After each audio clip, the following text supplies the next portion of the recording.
I'm Michael Gillan and I'm a movement advocate in extreme running and walking. And what I do is I put the athletes' legs together when they have gone as far as they can do. And this means that they don't actually have the strength or the ability to get their legs moving because their circulation is affected and because of the fact that they're so exhausted. So that's got connotations for people who are not moving in lockdown, and especially for people in older legs, because my guys are mainly older people who run and walk around the world and do events ranging across continents to 24 hours to 1,000 miles. During isolation, you have a problem with the sitting or lying down too long because you may not have enough room or be able to follow through with exercises in the legs. Older people have problems doing exercises because they may have issues with circulation and the joints being stiff and other issues which slow them down and prevents doing full range of exercise. Reduced movement can make the blood flow slower, and when it goes slower, clots can have time to form in the blood down in probably one of the veins, and that can be dislodged and go up to the lungs, or some clots can go to the brain and cause things like stroke. So the older person needs to actually do something to help keep the circulation moving.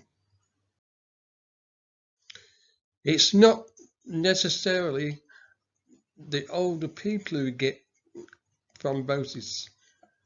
Vanessa Williams, a tennis player, and she's a very high profile sports person, and she had thrombosis, and so many more of the major athletes get that because they sit down too long after they finish playing and they're going to another event.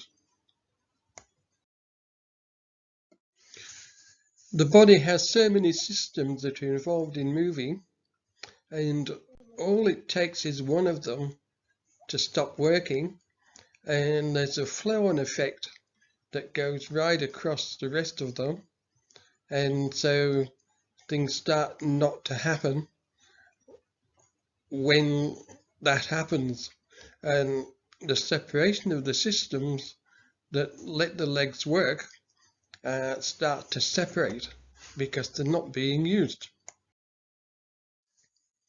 Most people don't know how to avoid that, and they do have problems, but they're thinking that someone else can sort it out.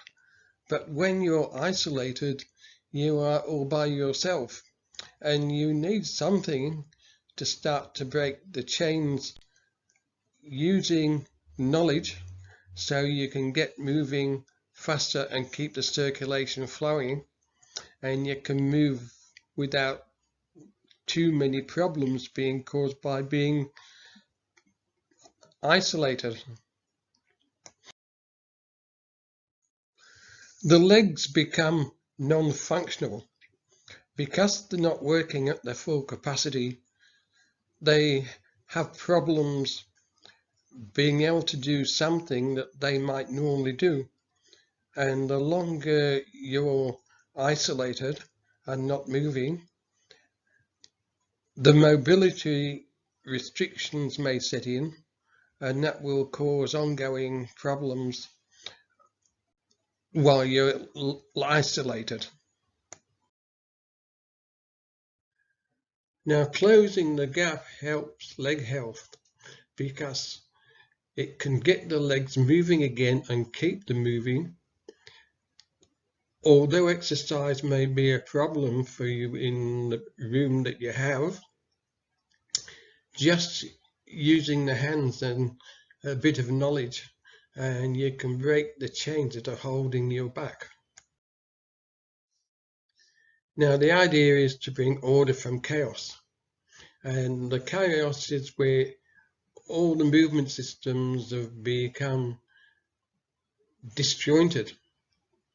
Parts of them are closed down, and also when you need to move eventually, it's going to be pretty difficult for you, especially as you're a bit older.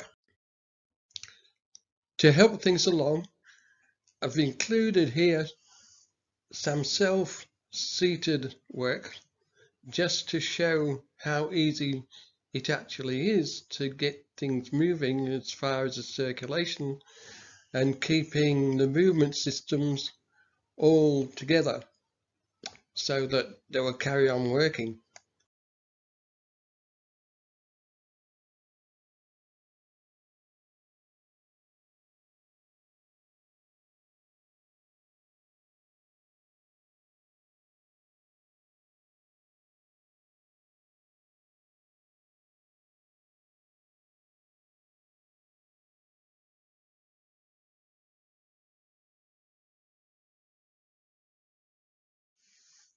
What you're doing is you're having a walk when you're not having a walk, because it takes the legs all through the system of what happens when you're actually out there walking as you normally would.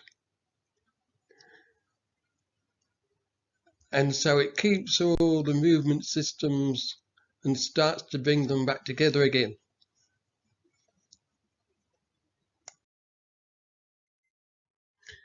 So it was developed on a racetrack for endurance runners and walkers, and it's got the same application for working with older people who don't have too much mobility.